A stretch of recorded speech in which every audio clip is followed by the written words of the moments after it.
در آغاز سال نوی تحصیل 2025-2026 در ناحیه وسه در مؤسسه تحصیلات میانه عمومی رقم 1 به مناسبت آمادگی مؤسسه تعلیمی به سال نوی خانش روزی درهای گشاد اعلان گردید. در این چهاربینی معرفتی رئیس ناحیه وسه و دیگر بخش‌های دستگاه رئیس ناحیه و والدان شرکت ورزیده با رفت صفت تعمیر آمادگی صنفخانه‌ها به سال نوی خانش از نزدیک شناس گردیدند.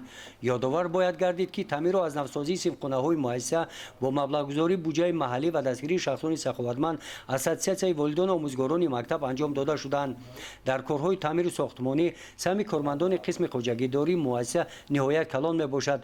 مؤسسه تحصیلات میانه عمومی رقم 1 از 2 بینای دانشجویانه تعلیمی عبارت است. دارای 40 صنفخانه میباشد. در مؤسسه 167 نفر آموزگاران به کار جلب گردیدند. شماره خوانندگان مکتب امسال نزدیک 3000 نفر را تشکیل داده است. تحصیل در دو بس برای مانده شده است. نوگانه که امسال در این مؤسسه تعلیمی توجه اشتراکچیانی درهای گشاد را به خود جلب کرد، این وصل کامراهای نظارتی هم صورت و هم آواز می باشد که در همه صنفخانه ها وصل کرده شده رفت مشغولیت های درسی را والدان هر لحظه امکان دارند مشاهده نمایند. ما شرایط امسال یک تغییرات نوی به مکتب وارد کردیم که به همه صنفخانه ها کامراهای مشاهدوی نصب کردیم و همه پدر و مادرها می توانند که در همین جای مخصوصی که ما تشکیل کردیم، یعنی که زل نظر میکردگی، زل گوش میکردگی درس فرزندانشون مینشینند و همون خواهش میکنند همون صنف فرزندشون رو ما با طریق همون کامراهای مشاهده میمونیم. پدر و مادر از روش عملهای فرزندان خویش شناس میگردند.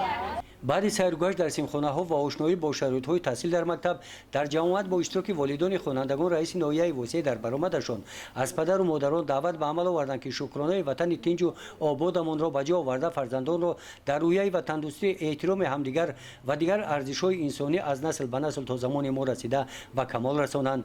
در رابطه با مکتب همکاریشان را زیست نموده و آن موفق گردند که کودکان مکتب را عزیز دانسته دوست دارند، با بهای خوب و اعلی تحصیل نمایند و در آینده شخصیت های عاقل متخصصان ارزنده به وای رسیده و دولت و ملت و پدر و مادر خدمت نمایند و از هستی آنها هم پدر و مادر برکت یابند و هم دولت و ملت. در ملاقات والدان نسبت غمخوری های رهبر دولت به ساحه معارف منتداری بیان نموده قید نمودند که برای اجرای برنامه تعلیمی و دستور سپارش‌های پیشوای ملت پرزیدنت جمهوری تاجیکستان محترم امامعلی رحمان در سمت تربیت نسل نورست در روحیه و تندرستی و گرامی داشت ارزش‌های دوران صاحب استقلالی تاجیکستان محبوبمون آنها آماده هستند که رابطه خود را با مکتب من بعد نیز مستحکم نمایند. گزارش خوجا نظریف خدای نظر ظهوروف از ناحیه وسه برای برنامه اطلاعاتی نوید.